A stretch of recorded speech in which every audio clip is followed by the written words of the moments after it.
आज बच्चों हम previous year paper of MSc chemistry entrance exam जो कि एमडीयू में हुआ था 2018 में, उसके हम 35 क्वेश्चन आज हम सॉल्व करेंगे। ठीक है, अब देखिए पहला क्वेश्चन क्या है। What is the wavelength of a ball weighing 200 gram and moving at a speed of 5 metre per hour. ठीक है, हमसे लेमडा पूछा गया है और हमें मास दे रखा है और हमें स्पीड दे रखी है। तो आपको ये फॉर्मूला ध्यान रखना है कि लेमडा कौन से फॉर्मूले में मास और जो स्पीड है उससे रिलेट करता है। आपको ध्यान होगा lambda is equal to h by m v हम लिखते हैं कि नहीं लिखते हैं। अब इसमें एच आपको पता होगा प्लैंक कांस्टेंट होता है 6.6 इंटू 10⁻⁻34 और इसका जो यूनिट होती है वो क्या होती है, यूनिट आपको जरूर ध्यान रखनी है, मीटर स्क्वायर केजी पर सेकेंड। ठीक है, ऐसा क्यों आपको करना है, क्योंकि स्पीड आपको मीटर पर आवर में दे रखी है। आप इसको किसमें एक तो कन्वर्ट कर लेंगे इसको सेकंड में, मतलब आप किससे वो कर देंगे इसको ऐसे, क्योंकि आप अगर मीटर मतलब इसको मिनट में कन्वर्ट करते तो 60 से वो करते, अगर आपको सेकंड में कन्वर्ट करना है तो क्या हो जाता 60 × 60। आपको इससे क्या करना पड़ेगा, क्योंकि बाय में है आर तो डिवाइड कर दीजिएगा। ठीक है, इससे इस वैल्यू से। फिर आपके पास क्या है कि मास है ग्राम में, पर आपको चाहिए किस में, आपको चाहिए केजी में, क्योंकि यूनिट आपके पास जो है वो किस में है, केजी में। तो आप इसको क्या कर लेंगे, आप कौन सी वैल्यू से, आप जो यूनिट है ग्राम उससे आपको किस में जाना है, आपको ये बड़ी यूनिट में जाना है केजी में, तो आप डिवाइड कर लेंगे इसको 1000 से। ठीक है, आप यहाँ मास की वैल्यू रख देंगे 200 बाय में ये 1000 हो जाएगा। फिर आपके पास जो स्पीड है आप उसकी वैल्यू कन्वर्ट करके रख देंगे, तो आपके पास जो आंसर आएगा वो आ जाएगा बच्चों आपके पास सेकंड। ठीक है, ये आप सॉल्व कर लेंगे। अब नेक्स्ट देखिए क्या है, which set of quantum number is not suitable for an electron. हमने क्वांटम नंबर का एक सेट पढ़ा है जिसमें आप क्या पढ़ते हैं, एन की वैल्यू पढ़ते हैं, एम की पढ़ते हैं और एस की पढ़ते हैं। एन फिर एल की पढ़ते हैं, फिर एम की पढ़ते हैं, फिर एस की। ठीक है ना, ये शेल। अब देखो एन 1 हो सकता है यहाँ पे, ठीक है, ये 1 है, ये 1 है, ठीक है भाई, ये पॉसिबल है। 2 भी हो सकता है। अब ध्यान दो कि तब एन की वैल्यू 1 होती है तो क्या वहां एल की वैल्यू 1 पॉसिबल हो सकती है, नहीं। ऐसा कैसे, देखो अगर आप एन जो 1 आप कहते हैं उसमें एक एस ही सबशेल होती है, क्या पी सबशेल होती है, नहीं होती है। तो क्या 1 पी पॉसिबल है बच्चों, जो एल की वैल्यू होती है वो 0 से स्टार्ट होती है। ठीक है ना, किससे स्टार्ट होती है, 0 से यहाँ पे स्टार्ट होगी। तो यहाँ पे 1 के लिए तब एन 1 होता है तो एल 1 नहीं हो सकता। बात समझ में आ गई। तो ये जो इसने पूछा था नॉट सुटेबल, तो आपका आंसर क्या हो जाएगा, ये फोर्थ। ठीक है, अब नेक्स्ट देखिए क्या है, what is the correct order of radii. आपको रेडियाई का ऑर्डर बताना है। देखो सबसे ज्यादा आपको पता होगा जो एनायन होता है जिसके ऊपर नेगेटिव चार्ज होता है उसका साइज सबसे बड़ा होता है।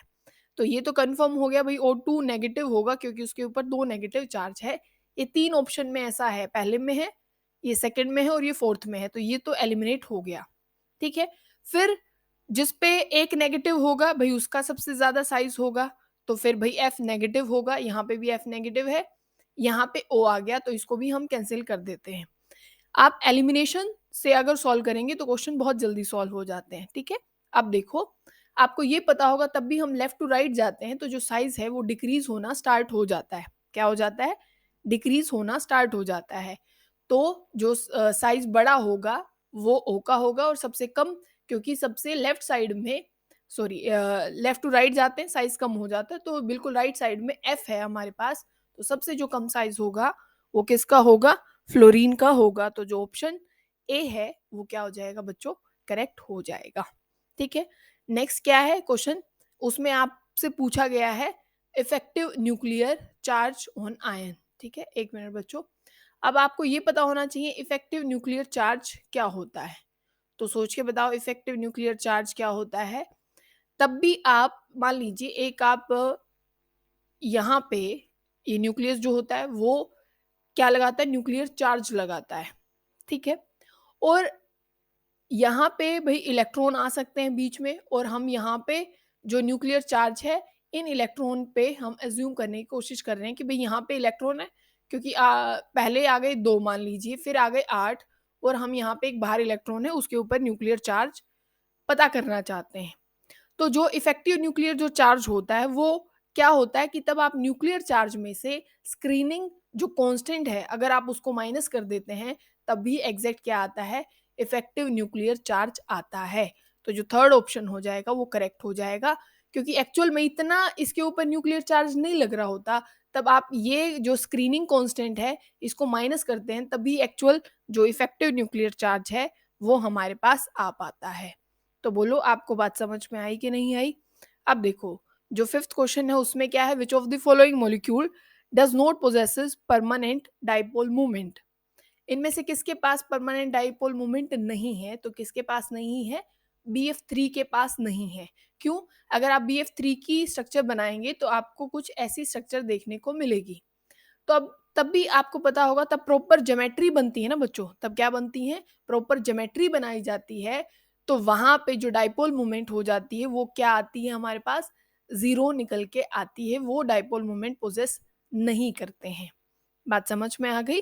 जैसे टेट्राहेड्रल होगी उसमें जीरो कहलाएगी, तब भी आप एक प्रॉपर शेप देखेंगे किसी भी मॉलिक्यूल की तो वहां पे क्या हो जाएगी, वहां पे जीरो डाइपोल मोमेंट होगी। तो ये डाइपोल मोमेंट पोजेस नहीं करेगा। तो आंसर क्या हो जाएगा इसका, BF3। ठीक है, फिर देखिए according to VSEPR theory shape of ClF3 is, जो ClF3 है उसकी शेप क्या होगी। अब देखो Cl, और अगर आप देखो यहाँ F लगा दिया, यहाँ पे भी F, तो जो Cl होता है उसके पास इलेक्ट्रॉन कितने होते हैं, आउटर में 7 होते हैं, तो हमने 3 के साथ तो बॉन्ड बना दिया। ठीक है, तो ये 4 5 6 और 7, तो ये शेप क्या है, ये शेप है टी शेप। टी दिख रहा है ना ये आपको, ये टी बना हुआ, तो क्या हो जाएगी, टी शेप हो जाएगी। ठीक है, ये बात आपको समझ में आ गई होगी। अब हम नेक्स्ट क्वेश्चन देखते हैं। अब ये फ्रीज हो जाता है, बार बार इसको रिमूव करना पड़ेगा। एक मिनट बच्चों। अब नेक्स्ट देखिए क्या है, maximum number of water molecule that one water molecule can hold by hydrogen bond is, कि जो हाइड्रोजन बॉन्ड के थ्रू क्या कर पाता है, मतलब जो मैक्सिमम अपने से क्या जोड़ पाता है, पानी के मॉलिक्यूल जोड़ पाता है। ठीक है, तो अगर आप पानी बनाएं, ये आपके पास पानी होता है, ठीक है, और हाइड्रोजन बॉन्डिंग से ही बात कर रहा है, तो आप ये देखेंगे कि यहाँ से एक और ऑक्सीजन जो होगा वो जुड़ जाएगा। ठीक है, यहाँ से भी सेम होगा हाइड्रोजन बॉन्डिंग के थ्रू, और जो ये ऑक्सीजन है इससे और जो हाइड्रोजन होंगे बच्चों, और क्या होंगे, जो हाइड्रोजन रहे होंगे वो भी इससे क्या हो जाएंगे, अटैच हो जाएंगे। सेम यहाँ पे कहानी बनेगी। ये वाला जो, मतलब यहाँ भी लोन पेयर है ना पानी के पास, तो टोटल जो 4 पानी के मॉलिक्यूल हैं वो पानी से ही जुड़ते हैं, और एक पानी मॉलिक्यूल से 4 पानी के मॉलिक्यूल और जुड़ते हैं। ठीक है, अब नेक्स्ट देखिए, विच of the following has highest lattice energy, इनमें से किसकी सबसे ज्यादा लेटिस एनर्जी है। देखो जैसे जैसे आप नीचे मूव करते हो तो जो साइज है वो तो इंक्रीज होना स्टार्ट हो जाता है, साइज इंक्रीज तो उसको तोड़ना बहुत आसान हो जाता है। तो जो सबसे कम साइज है वो किसका है, सोडियम का, तो इसी की जो लेटिस एनर्जी है वो सबसे ज्यादा होती है। ठीक है, अब देखो ये क्या है, ग्लोबल जो सोल्ट होता है वो कौन सा होता है, ग्लोबल सोल्ट कौन सा है, ये याद रखने वाली बात है। ये कौन सा है, Na2SO4 10H2 को ही ग्लोबल सोल्ट बोला जाता है। ठीक है, बात समझ में आ गई ना, क्योंकि ये तो होता है ग्रीन विट्रोल, ठीक है, ये ब्लू विट्रोल होता है, तो इनमें से तो कोई था नहीं, तो जो Na2SO4 10H2 है इसी को आप ग्लोबल सोल्ट बोलते हैं। ये याद रखने की चीजें होती है कुछ। इनऑर्गेनिक में आप सबको पता है थोड़ा सा रट्टा तो चलता ही है। ठीक है, अब नेक्स्ट देखो, KO2 is used in oxygen cylinder in space as it. KO2 क्या करता है, तो वो क्या करता है, CO2 को क्या कर लेता है, एब्जॉर्व कर लेता है, और O2 की जो मतलब वॉल्यूम है उसको क्या कर देता है बच्चों, वो इंक्रीज कर देता है। तो जो 10th का डी ऑप्शन होगा वो क्या हो जाएगा, करेक्ट हो जाएगा। ठीक है, अब देखो, an inorganic benzene hybridization of B and N respectively is, जो इनऑर्गेनिक बेंजीन होता है ना हमारे पास, आप कैसे बनाते हैं कि भाई अगर यहाँ एन आप लगाते हैं, भाई ये बोरोन हो गया, यहाँ पे एन हो गया, फिर आपके पास बोरोन हो गया, फिर ये N हो गया, फिर आपके पास बोरोन और ऐसे, और उसमें भी double bond, single bond, double bond, और ये सिंगल बॉन्ड और डबल बॉन्ड। तो आपको यहाँ से साफ साफ देखने को मिल रहा होगा कि सबकी हाइब्रिडाइजेशन क्या जाएगी, दोनों की ही, चाहे नाइट्रोजन हो चाहे उसमें बोरोन हो, तो दोनों की जो हाइब्रिडाइजेशन होगी वो हो जाएगी sp2। ठीक है, अब देखो next question, 3 oxygen atom of SiO4 4 negative are shared in, कि 3 जो ऑक्सीजन के एटम होंगे वो किस में शेयर होते हैं, पायरोसिलिकेट में, लीनियर में, शीट में, या 3 डायमेंशनल सिलिकेट में। तो जो शीट सिलिकेट होता है उसमें 3 जो ऑक्सीजन एटम है वो शेयर किए जाते हैं। कुछ ऐसे वो स्ट्रक्चर बनती है बच्चों, ओ, यहाँ पे भी ओ, मतलब ये सिलिकॉन, फिर ऐसे पूरी शीट बन जाती है। ठीक है, तो 3 ऑक्सीजन एटम शीट सिलिकेट में क्या किए जाते हैं, शेयर किए जाते हैं। ठीक है, इतनी बात समझ में आई आपको। अब नेक्स्ट क्वेश्चन अगर आप देखें, नेक्स्ट क्वेश्चन क्या है, देखो, number of POP bond in cyclic metaphosphoric acid are, POP bond कितने होते हैं, 3 होते हैं। स्ट्रक्चर देख लीजिए क्या है, मेटाफॉस्फोरिक की बात चल रही है यहाँ पे।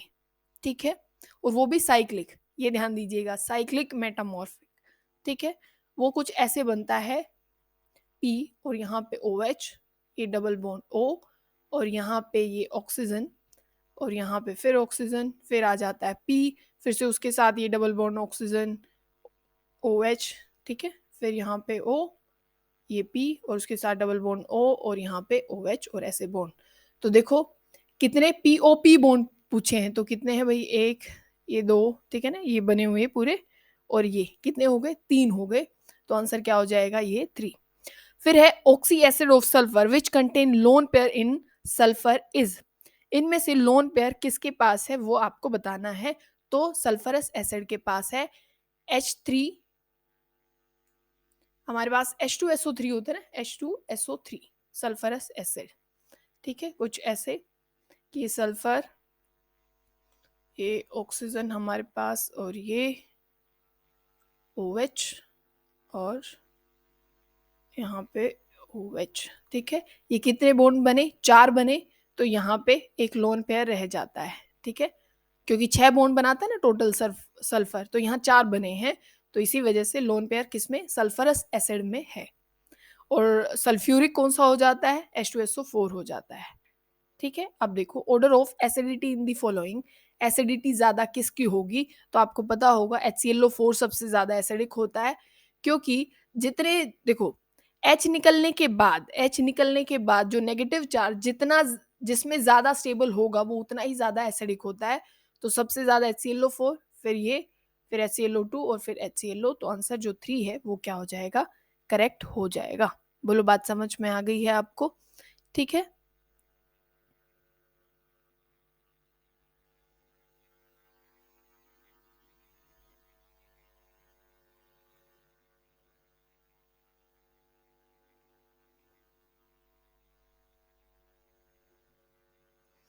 अब नेक्स्ट क्वेश्चन देखिए बच्चों क्या है, which of the following have same number of electron pair in xenon atom, same number of electron pair मतलब आपको बताने हैं कि किसमें क्या है, सेम रहेंगे। ठीक है, अब अगर आप XeO3 की बताएं, ठीक है, XeO3 तो वो कैसे बनेगा, कुछ एक नॉर्मल स्ट्रक्चर आप बना देते हैं कि भाई ऐसे कुछ बनेगा, पर जिनोन में लास्ट में 8 इलेक्ट्रॉन होते हैं, ये तो 6 बने हैं क्योंकि 2 इधर 2 इधर 2 इधर, तो एक बचेगा और। ठीक है, XeO4 अगर आप बनाएं Xe, और यहाँ पे ऑक्सीजन ये हो गया, एक F हो गया, ये दूसरा F हो गया, तीसरा हो गया, और ये चौथा हो गया। बॉन्ड कितने बने, 4, ये 5 6, अभी भी एक लोन पेयर बच गया। XeF3 देखो, 6 सॉरी, XeF6, 6 बॉन्ड बन गए, अभी भी एक लोन पेयर बचा होगा क्योंकि लास्ट में इसके में 8 होते हैं, है ना, 8 होते हैं, तो 2 बच गए।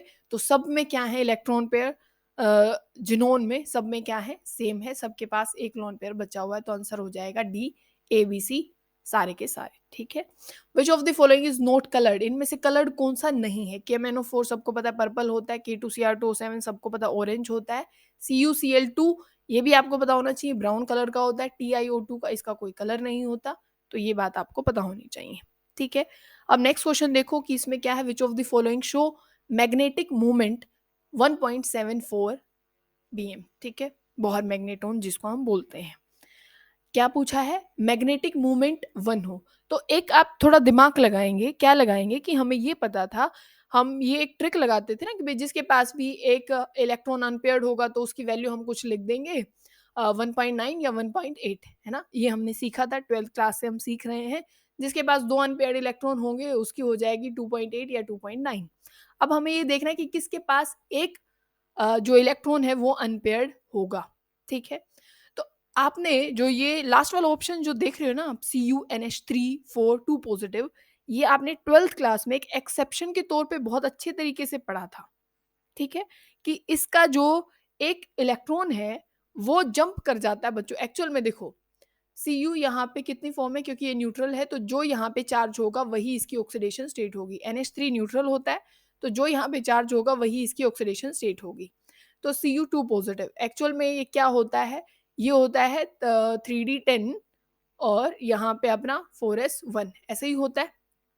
2 इलेक्ट्रॉन बाहर निकाल दो, ठीक है? एक यहाँ से जाएगा, एक यहाँ से, ये 3d9 हो गया। आप कैसे भर देंगे इसको? आप अगर इसको डी में इलेक्ट्रॉन इसमें फिल करते हैं तो ये यहाँ पे तो 5 हो गए, ये 6 7 8 और ये 9, ठीक है? यहाँ पे एक अनपेयर्ड इलेक्ट्रॉन बाकी है कि नहीं है?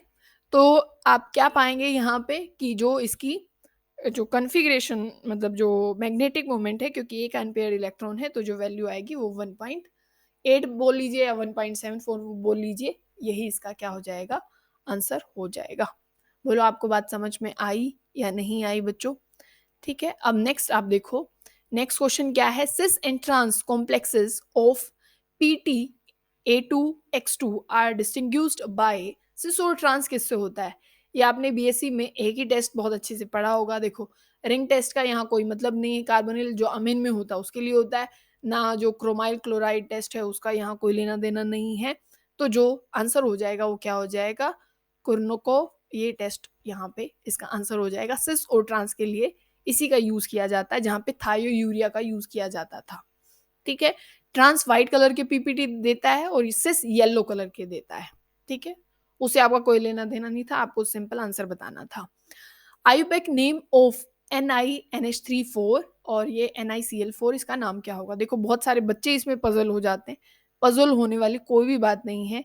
आंसर इसका बिल्कुल नॉर्मल रहने वाला है। कैसे और कैसे आपको रखना है अगर और क्वेश्चन भी आपके पास आते हैं ऐसे तो, ठीक है? देखो बात को समझना, सबसे पहले आपको पता होगा आप कैटायन का नाम ही रखते हैं। कैसे? देखो आप सोडियम क्लोराइड लिखते हैं, क्लोराइड सोडियम नहीं लिखते।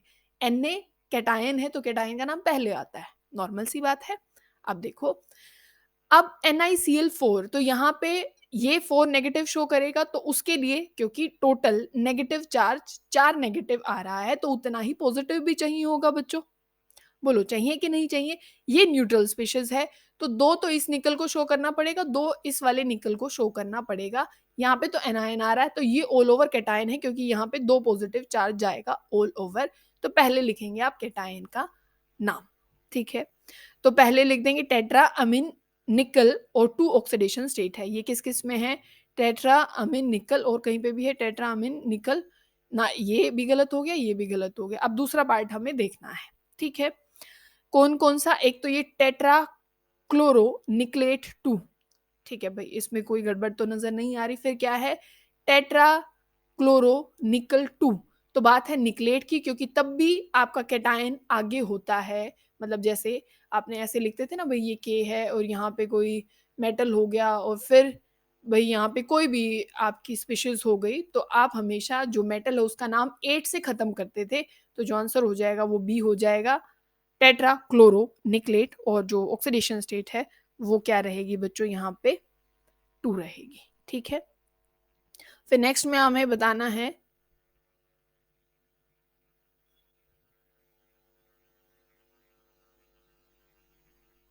फिर नेक्स्ट में हमें बताना है बच्चों, टर्म सिंबल बताने हैं। ये भी आपने बीएससी में सीखे होंगे। तो अभी देखो टर्म सिंबल कैसे निकालना है, और वो भी निकल 2 पॉजिटिव। निकल कितना होता है? 28 होता है, ठीक है? तो यहाँ पे आप D8 और 4s2 2 बाहर निकाल दीजिए। सिर्फ D8 हमारे पास बचा, ठीक है। तो आप इसको कैसे भर देंगे, ये भाई 5 यहाँ पे हो गए, ठीक है, ये 6 7 और ये 8, 2 हमारे पास इलेक्ट्रॉन ये बचे, ठीक है।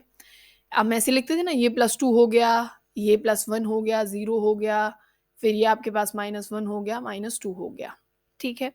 देखो ये तो सारे आपस में कैंसिल आउट हो चुके हैं, क्योंकि सारे क्या हैं, पेयर्ड हो चुके हैं। अगर खाली होते सारे तो मैं उनकी वैल्यू को गिनती, ठीक है। अब ये सारे पेयर्ड हो चुके हैं, हमारा इनसे कोई लेना देना नहीं है, ये अनपेयर्ड हैं, तो हम इनकी वैल्यू गिन लेते हैं।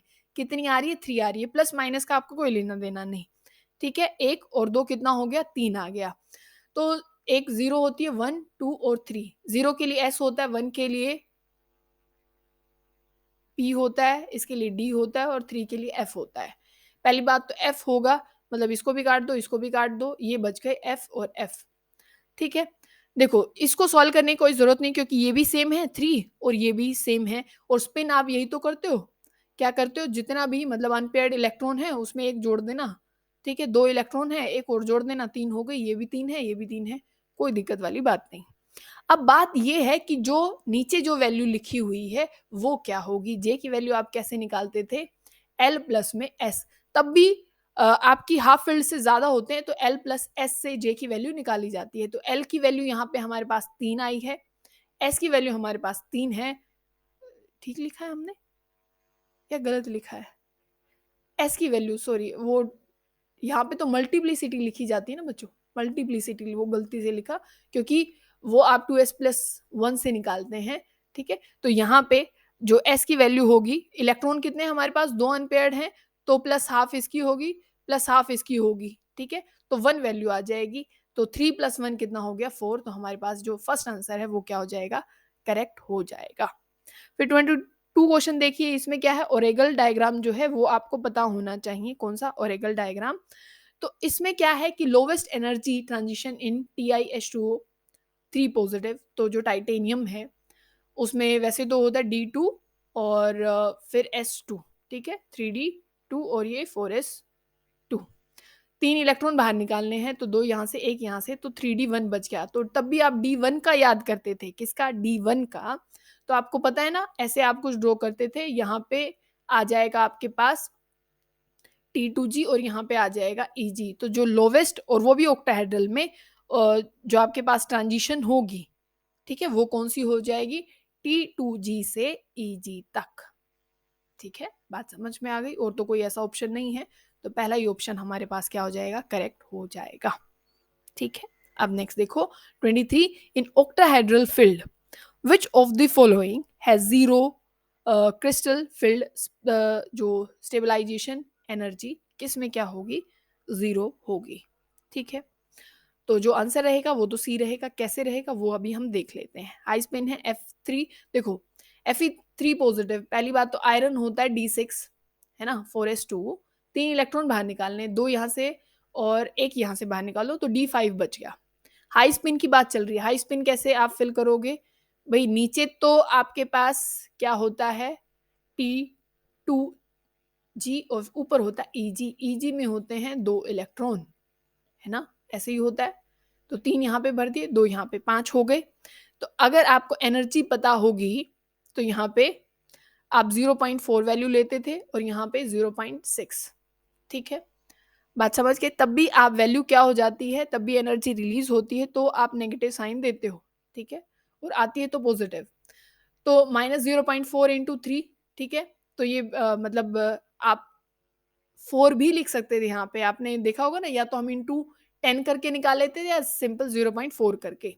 तो यहाँ पे 12 आ रही है, 0.12 आप बोल सकते हो, और यहाँ पे भी 6 और 2 इलेक्ट्रॉन है यहाँ पे, तब भी ये 12 आएगी, एक माइनस का है, उतनी ही वैल्यू प्लस की है, तो इसकी जो वैल्यू होगी एनर्जी की वो कितनी आ जाएगी, 0 आ जाएगी, ठीक है। फिर जो क्वेश्चन 24 है उसको देखिए।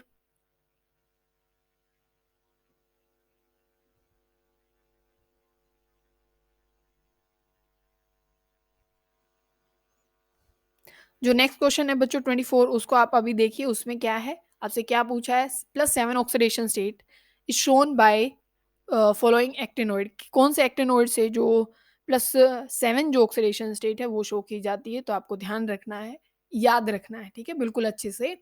तो जो नेपच्यूनियम है और प्लूटोनियम है, वो +7 ऑक्सीडेशन जो स्टेट है वो शो करते हैं, ठीक है? तो आपको बहुत अच्छे से याद रखना है। नेक्स्ट क्या है? Which of the following lanthanoid is paramagnetic? मान लीजिए आपको पास 2 स्पेशेज़ हैं, दोनों अगर पैरामैग्नेटिक है तो जिसका ज़्यादा मैग्नेटिक मोमेंट होगा ना बच्चों, उसको लिख दीजिएगा हमेशा ही, ठीक है? ये ध्यान रखिएगा।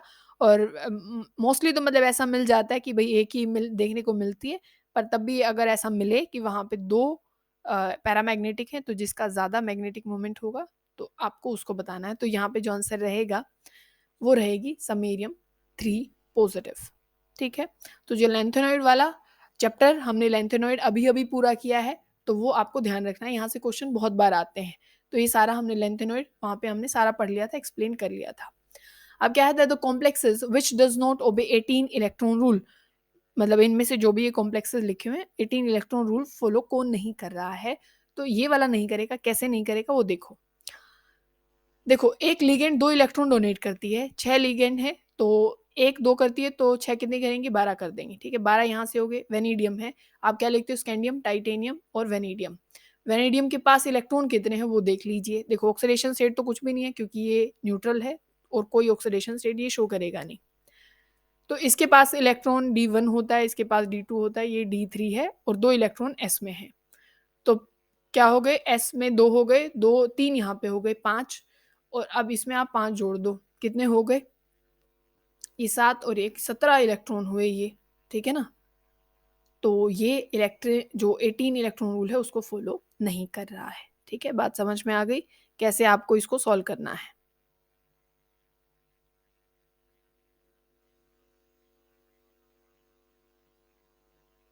अब नेक्स्ट देखिए बच्चों क्या है? Which of the following will give cross linked silicon polymer on hydrolysis? ये चैप्टर भी हमने किया है जो सिलिकॉन वाला है। अब इसमें कौन-सा क्रॉस लिंक क्या है देगा? कौन-सा पॉलीमर बनाएगा क्रॉस लिंक वाला और वो भी हाइड्रोलिसिस के बाद। तभी हाइड्रोलिसिस आप कर देते हो। मान लीजिए ये Cl है, यहाँ पे भी Cl है, ये Cl है और यहाँ पे ये सिलिकॉन लिखना और यहाँ पे R ग्रुप। हाइड्रोलिसिस कर दोगे इसके पास भी OH आ जाएगा, इसके पास भी OH और यहाँ पे भी OH। तो ऐसे ही दूसरा तब आएगा ना सिलिकॉन वाला, तो यहाँ से ऐसे पानी बाहर निकल जाते हैं और इनकी क्रॉस लिंकिंग यहाँ से भी ब्रांचिंग होगी, यहाँ से भी ब्रांचिंग, तो ये वाला जो फर्स्ट है यही क्या बनाएगा? क्रॉस लिंक्ड सिलिकॉन पॉलीमर को बनाएगा। बोलो बात समझ में आ गई? अब 28 देखिए, इसमें क्या है? Among all which is not Lewis acid. देखो एक लेविस एसिड होते हैं, एक बेस होते हैं। बेस वो होते हैं जो लोन पेयर डोनेट कर दें और जो एक्सेप्ट कर ले वो होते हैं लेविस एसिड। ये भी एक्सेप्ट करता है, ये भी एक्सेप्ट करता है, ये भी एक्सेप्ट करता है। CN जो नेगेटिव है बच्चों, ये एक्सेप्ट नहीं करता, ये क्या करता है? डोनेट करता है। तो ये लेविस एसिड नहीं है। बोलो बात समझ में आई कि नहीं आई? अब देखो अगर the donor atom of the hard base have, जो हार्ड बेसिस होते हैं उसमें क्या चीज मतलब मस्ट होती है? देखो इलेक्ट्रो नेगेटिविटी लो होना, ये तो बिल्कुल भी मतलब हार्ड एसिड बेस उसके लिए नहीं है, वहां पे इलेक्ट्रोनेगेटिविटी होनी चाहिए। एक तो लो पोलराइजेशन होनी चाहिए और हाई इलेक्ट्रोनेगेटिविटी होनी चाहिए, वही क्या होते हैं? हार्ड बेस होते हैं। तो ये 1 और 2 मतलब 4th जो ऑप्शन हो जाएगा वो करेक्ट हो जाएगा। ये क्वेश्चन बहुत ज़्यादा इंपॉर्टेंट है, ध्यान से देखिएगा, सुनिएगा, समझिएगा। The behaviour shown by urea in the following solvent. अब इन सॉल्वेंट में यूरिया कैसे बिहेव करने वाला है? पानी में कैसे करेगा? अमोनिया में कैसे करेगा? H2SO4 में कैसे करेगा? सबसे पहली बात तो H2SO4 को तो हम बहुत अच्छा एसिड मानते हैं, तो इसके आगे तो कोई एसिड मतलब ये तो करने नहीं वाला, क्योंकि 1-2 और हैं, आपने बीएससी में पढ़ा होगा हार्ड एसिड बेस, तब आपने यहाँ जो नॉन एक्वस सॉल्वेंट है, जब चैप्टर पढ़ाया था तब हमने पढ़ा था कि यहाँ पे जो यूरिया हो जाएगा हमारे पास H2SO4 के सामने वो बेस के जैसे ही बिहेव करेगा, ठीक है? किसके जैसे? बेस। तो वैसे तो किसी में भी बेस है नहीं, जो तीसरे वाला है इसी में है, ठीक है? और हम देखते हैं, देखो यूरिया क्या पानी में, क्योंकि यूरिया एक ऑर्गेनिक उसमें आ जाता है, ठीक है? ऑर्गेनिक कंपाउंड, क्या वो पानी में इलेक्ट्रोलाइट के जैसे बिहेव करेगा बच्चों? ये यूरिया होता है, क्या ये पानी में इलेक्ट्रोलाइट के जैसे बिहेव करेगा? बिल्कुल भी नहीं। तो वो नॉन इलेक्ट्रोलाइट होगा। तो ये पहला ऑप्शन भी ठीक है इसका और ये बेस भी ठीक है। फिर बात आ जाती है अमोनिया में। देखो जो भी सॉल्वेंट का कैटायन देता है, वो तो एसिड होता है, और जो भी सॉल्वेंट का एनायन देता है वो बेस होता है। जैसे पानी आप देखते हो भई H पॉज़िटिव देगा, वो कैटायन दे रहा है, तो वो क्या बन गया? एसिड। अगर वो एनायन देता है तो वो बन